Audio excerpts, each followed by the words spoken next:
Hello, plant lovers.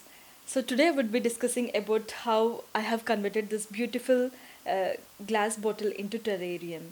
So, to start with, I have initially taken gravels and put it in the bottom layer, and then later I have used as wood powder to act as a barrier between the potting mixture and the gravel so it doesn't reach to the bottom layer.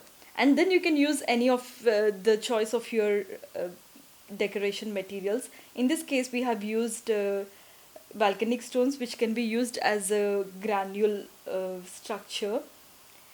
And then later, we have been using a couple of plants like nerve plants, fern plants, and garden moss, which is collected from our garden. And this turned out to be a great idea to have a nice moss structure here.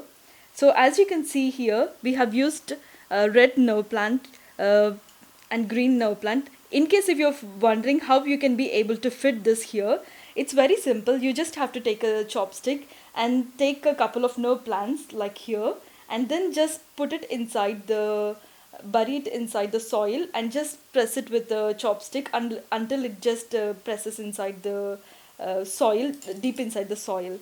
And you have to do it the similar way for the other moss and fern plants as well.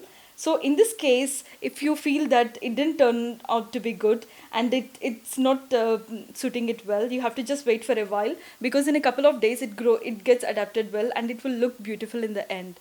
So I hope this will be an inspiration for you to start your own terrarium and make such a beautiful glass in a forest look. And here in our case, we have also added a additional drainage in order the extra water will be just going out. Otherwise, you can just keep in mind that you have to water it sufficient so that it doesn't get rotted, the roots doesn't get rotted.